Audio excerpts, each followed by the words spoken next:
Did you know? Top scientists measured exactly an 8.9% increase in oxygen uptake in 12 elite German national team wheelchair basketball players after they used EMS during their training. I mean, it's just such a wild statistic to kick things off with, right? It really is. And welcome to today's deep dive. We're speaking directly to you, the basketball players out there looking for an edge, and, the wheelchair users seeking effective training methods. Absolutely. Before we jump in, just a quick note. Our content is for informational and educational purpose only, not medical advices. Right. Always important to get that out of the way, but it is just a fascinating space to explore today, especially because this research touches on like a fundamental physical barrier that so many athletes face. Yeah, and that's the whole mission for today's deep dives, right? We want to explore how using low-frequency electromyostimulation— Well, just LFEMS for short. Yeah. Exactly, LFEMS. We're looking at how using it often may actually benefit all basketball players and all wheelchair users. And we're pulling our insights today from a peer-reviewed study. It was published in the Journal of Rehabilitation Medicine by Ludwig Rappelt and researchers from the German Sport University Cologne, along with like a companion blog post they did. Yeah, and really the crux of this whole discussion is about bypassing a biological ceiling. We're looking at a very stubborn physiological roadblock in upper body sports. A roadblock people have been trying to get around for, what, decades? Oh, easily. Sports scientists, physical therapists, athletes, they've all been trying to figure out how to push past the limits of what human arms can physically endure. The ultimate goal of the research we're analyzing today is to solve that roadblock. And, what they've done is attempt to crack the code using nothing but electricity and smart science. Which is so cool. But to really appreciate the elegance of this electrical solution, we first need to understand that biological roadblock you mentioned. Like, if you're playing wheelchair basketball, the game is incredibly intense. Well, yeah, nonstop. Right. You're constantly maneuvering, sprinting down the court, stopping on a dime. It's a predominantly aerobic sport that demands this massive cardiovascular engine. You need a high VO2 max to compete at that level. Exactly. The maximum amount of oxygen your body can utilize. But here's the catch. When you're hand cycling or pushing a chair, you're relying purely on your arms. Which means, by definition, you're utilizing significantly less muscle mass than someone who's, say, running or cycling with their legs. Yeah, and the physiological demand between the upper and lower body, it's just fundamentally different. It really is. When you want to improve your VO2 max, you have to force your body to adapt to stress. And those necessary adaptations, they fall into two main categories: central factors and peripheral factors. Okay, let's actually define what those central and peripheral factors are. Yeah. Because that terminology gets thrown around a lot in fitness circles, but usually without much context. That's a fair point. What's fascinating here is how these two systems interact. Or, well, in the case of arm-only exercise, how they sometimes fail to interact optimally. Break it down for us. Sure. So peripheral factors happen locally, right inside the specific muscle tissue you're using. If you're pushing a wheelchair, we're talking about your shoulders, your triceps, your chest. Right. The peripheral adaptations involve increasing mitochondrial density, basically building more of those microscopic powerhouses inside your cells that turn oxygen into energy. Got it. It also involves building more capillaries, the tiny blood vessels that deliver that oxygen. Central factors, on the other hand, are entirely about the heart and lungs. The central engine. Exactly. To get a central adaptation, to build a stronger, more efficient heart, you need to improve your stroke volume. That's the amount of blood your heart pumps out with every single beat. And improving that stroke volume requires changing the pressure dynamics in the heart, right? Exactly, though I want to avoid just agreeing with the terminology without explaining it. To increase stroke volume, your body needs to reduce something called the cardiac afterload. Okay, what is afterload? Think of afterload as the resistance or the pressure the heart has to push against to open the valves and squeeze blood out into the body. Ah, okay, so lower resistance means an easier pump. Right. But simultaneously, you need to increase the end diastolic volume. Which is? It's just a clinical term for how much blood rushes back into the heart before it beats. If more blood comes back, the heart stretches more, and it contracts with much more force. Okay, here's where it gets really interesting. Is this like trying to push a high-performance sports car engine, which is the heart and lungs, to its absolute limit? But you're only allowed to drive in first gear, which would be using just the arms. I love that analogy. Right, because if the arms max out early, how can you possibly train the cardiovascular system hard enough to force an adaptation. And we can actually take that analogy a step further. The EMS we're about to discuss acts like an electric turbocharger. Oh, I like that. Because if you're stuck in first gear, the transmission, your arm muscles, is going to overheat and fail long before the engine reaches its maximum RPM. The arms alone simply cannot demand enough oxygen to fully challenge the central cardiovascular system. Because they just tap out too soon. Exactly. The heart is perfectly capable of pumping more blood, but the localized muscles in the arms tap out. They fill with metabolic byproducts and fatigue before the heart is truly stressed. The central engine never gets the workout it needs. Because the peripheral system fails first. So the researchers at the German Sport University Cologne, they had this unique puzzle. They needed the heart to work harder, but they couldn't ask the arms to do any more mechanical work. Right. They needed a way to trick the body into a massive cardiovascular response. Which brings us to the actual trial. They did a randomized crossover trial, right? They did. They brought in 12 male elite players from the German national wheelchair basketball team. The average age was around 25.6. Elite athletes, right at their peak. But the most crucial detail here isn't their age or even their elite status. It's the sheer diversity of their injury classifications. The cohort included players with spinal cord injuries, individuals with spina bifida, cerebral palsy, traumatic joint injuries. Wait, really? Why does that diverse mix of injuries matter so much for a study like this? Because it proves the versatility of the intervention. A spinal cord injury involves a severed or damaged neural connection, whereas something like cerebral palsy is a neurological condition originating in the brain that affects muscle coordination. Oh, I see. By testing athletes across this entire spectrum, the researchers demonstrated that the electrical stimulation works at the peripheral muscle level. It completely bypasses the damaged pathways of the central nervous system. So it doesn't matter where the neural disconnect is. Exactly. The muscles themselves still respond to the external electrical signal. That is so wild. So looking at the trial itself, they had these athletes do 4 sets of 5-minute hand cycling intervals. They were keeping a steady 60 revolutions per minute, working against a resistance set at 75% of their body weight. Yep, a solid, intense workout. But for 2 of those intervals, they added continuous low-frequency EMS to the lower body. Specifically, they were aiming a 4 Hz frequency with a 350 microsecond impulse width at the gluteal muscles, the quadriceps, and the calves. And they didn't just guess the intensity either, which is important. Right, they dialed the stimulation up to each individual athlete's pain threshold. It ended up averaging around 69.5 milliamps for the glutes, 66.8 for the thighs, and 68.9 for the calves. Yeah, right up to the edge of what they could tolerate. Okay, let's unpack this, because in previous studies, researchers used something called FES, functional electrical stimulation, to actually make paralyzed legs physically pedal a bike. But here, the legs are completely static. How does zapping perfectly still legs make the upper body's workout any better? If we connect this to the bigger picture, it comes down to the fundamental rules of how electricity interacts with human muscle fibers and how that differs from our brain's natural programming. Okay, how does the brain normally do it?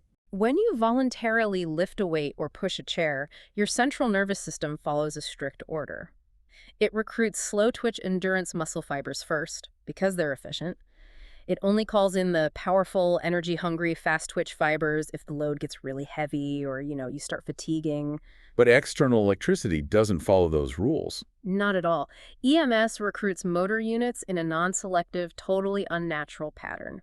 Because fast-twitch muscle fibers are physically larger and often located closer to the surface of the skin where the electrodes are sitting. The electricity hits them immediately. Exactly. You're forcing massive leg muscles to contract powerfully and continuously without any voluntary movement. And those contractions act as, like, a secondary heart. That is the perfect way to visualize it. Artificially activating the glutes, quads, and calves kickstarts the muscle pump. Every time those large muscles contract from the electric pulse, they squeeze the deep veins in the legs. Which pushes the blood back up. Dramatically. It increases venous blood flow back up to the chest, which directly drives up that end diastolic volume we defined earlier.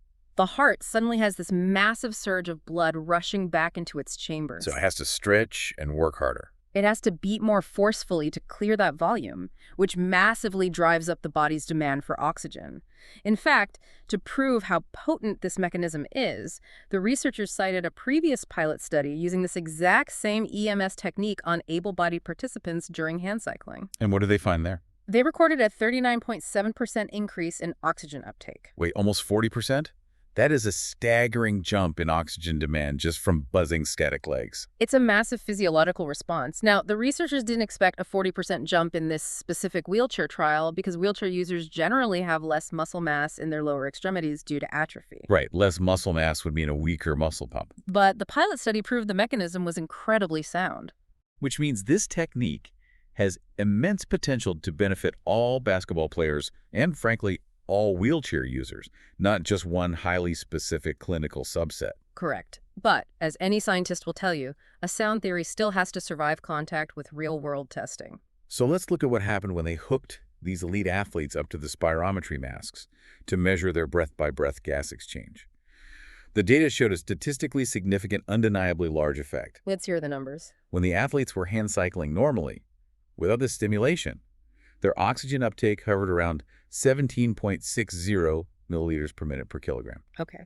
But the moment the continuous EMS was applied, their oxygen uptake jumped to 19.23 milliliters. Wow. And their oxygen pulse, which is the amount of oxygen consumed per heartbeat, jumped from 16.69 to 18.41 milliliters. So there's the 8.9% increase we highlighted at the very beginning of our discussion. The central engine, the heart and lungs, was objectively doing significantly more work, pulling in more oxygen and pumping more blood. Yet the transmission, the arms, was doing the exact same mechanical output on the handbike. And there's a secondary metric here that really jumps off the page, the blood lactate levels. Ah, yes. Normally, when these elite athletes were just hand cycling, their lactate barely registered a change.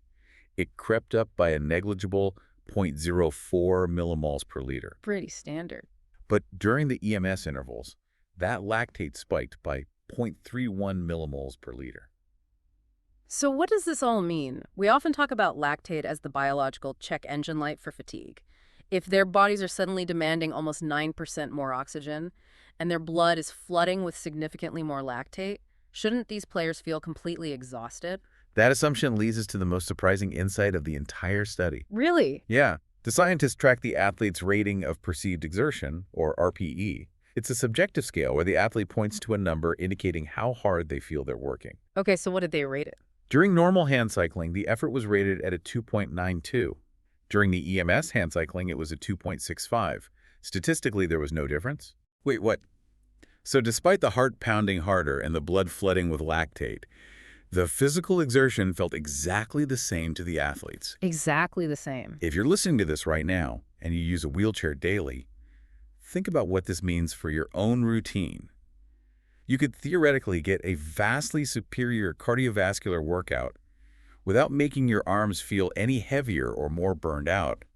How is that biological disconnect even possible? It happens because our perception of physical exertion isn't actually tied to our heart rate or our overall metabolic state as much as we think it is. Really? I always thought if my heart is racing, I feel tired. Not necessarily. Perceived exertion is heavily tied to central motor command. It's a measure of how hard your brain is trying to recruit muscle fibers to perform the voluntary movement, which, in this case, is pushing the handbike pedals with the arms. Oh, I get it. The arms weren't facing any extra resistance, so the brain didn't have to send stronger signals to the upper body. Precisely. The brain simply didn't feel like the exercise was harder. And the extra lactate, what about that? It was being produced locally in the fast twitch fibers of the lower body by the passive involuntary electrical stimulation. So the brain didn't notice it. Right, the central nervous system wasn't initiating that work, so it didn't register it as fatigue. The legs were acting as a massive invisible metabolic engine, doing all this background work and flooding the system, while the brain was just analyzing the arms and concluding, everything feels fine here. No, I do want to point out, the study did note that the athletes rated their discomfort higher during the EMS sessions. Discomfort jumped from a minimal 1.44 up to a 3.94 out of 10. Which is completely expected. Having your large muscle groups forcefully contracted by surface electrodes feels strange. It's a buzzing, tingling, sometimes intense sensation that borders on the pain threshold, as we mentioned. Yeah, that makes sense. But the crucial distinction the researchers make is that localized discomfort is entirely different from systemic exhaustion. The athletes could tolerate the buzzing, and it allowed them to push their central heart and lung systems to adapt, entirely bypassing the aerobic ceiling of upper body exercise. This feels like a total paradigm shift. We're no longer just looking at ways to strengthen the arms to handle more work. We're using technology to completely sidestep the limitation of the arms altogether. Exactly. So moving from this acute short-term data to the long-term implications, let's explore why this matters for the listener's weekly training routine, or just, their overall health and longevity. Let's go back to that increased lactate production because it serves as a massive bridge between short-term exercise and long-term health. We used to view lactate merely as a waste product, the thing that makes your muscles burn. Right. But modern sports science understands that lactate is actually a potent signaling molecule. It acts almost like a hormone. Really? How does it signal the body? When fast-twitch muscles produce high concentrations of lactate, it changes the local cellular environment. That shift triggers specific transcription factors inside the DNA of the cells. Meaning what, exactly? It's essentially a chemical message telling the body to build more of those mitochondria we talked about earlier. So, by artificially generating that lactate in the lower body through EMS, you're creating a biological environment that promotes profound long-term endurance improvements. Even in muscles that are paralyzed or severely atrophied. Yes, even then. That is incredible. And the researchers also referenced some compelling previous literature about blood flow, didn't they?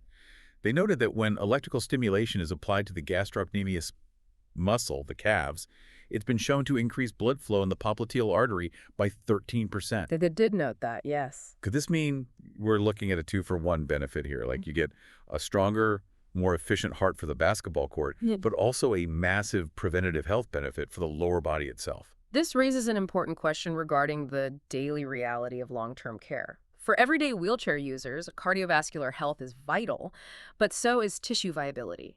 One of the most common complications, and frankly one of the leading causes of hospitalization in this population, is the development of pressure ulcers. Which occur primarily because of constant mechanical pressure combined with a lack of localized circulation in the lower extremity. Precisely. Tissue needs oxygen and nutrients to stay healthy, and it relies on constant blood flow to remove metabolic waste. And when you're seated for extended periods. Right. When the muscles aren't voluntarily contracting to pump that blood back out of the legs, the circulation stagnates. While the study from the German Sport University Cologne was an acute trial, meaning they were just measuring the immediate session-by-session effects, the physiological mechanisms they proved are undeniable. Because the EMS creates higher oxygen demand, forces involuntary muscle contractions, and results in dramatically better hemodynamics. Yes, hemodynamics is just the study of how blood flows through the vessels. If applying this stimulation increases popliteal artery flow by 13%, the implications for tissue health are massive. So using it long term. Using EMS frequently could not only drastically improve long-term aerobic capacity, but it could also prevent muscular atrophy and offer a robust defense against skin and tissue breakdown. It's providing the systemic, full-body cardiovascular stress of a sprint, all while sitting in a chair. That is just incredible to think about. We started this deep dive looking at a fundamental biological limitation. The fact that human arms, by their very nature, simply cannot pull enough oxygen to maximally stress and upgrade the central engine of the heart. No. The transmission fails before the engine peaks. And we've seen how scientists used a technological, electricity-driven solution to completely bypass that physical limit. They turned the lower body into a passive metabolic engine to drive the heart, successfully tricking the cardiovascular system into a higher gear, all without adding a single ounce of perceived effort to the athlete's actual workout. It's an incredibly elegant, scientifically validated solution to a problem that has plagued upper body training for decades. It really is. Yeah. So to wrap this all up, whether you're an elite athlete hitting a VO2 ceiling and desperately looking for that gold medal edge, or you're an everyday wheelchair user seeking highly effective training methods for better long-term health outcomes, low-frequency EMS provides a powerful training stimulus. It isn't just an accessory. It's a way of literally hacking your physiology for the better. The human body is incredibly adaptive. It wants to build better systems and stronger heart muscles. Sometimes it just needs the right signal to do so. And here, localized electricity is providing exactly what the central cardiovascular system requires to level up. Before we go, I want to leave you with a final thought to mull over. If we can use low-frequency electricity to successfully unlock the cardiovascular system without voluntarily moving our legs, what other biological limits are simply waiting for the right electrical hack? Could we one day see EMS synced with immersive virtual reality to not just train the heart, but actively remap the brain's neural connections to paralyzed limbs? The possibilities of bridging the gap between biology and technology are just getting started. Please follow Health Research Digest on Facebook for more health research papers that we reveal.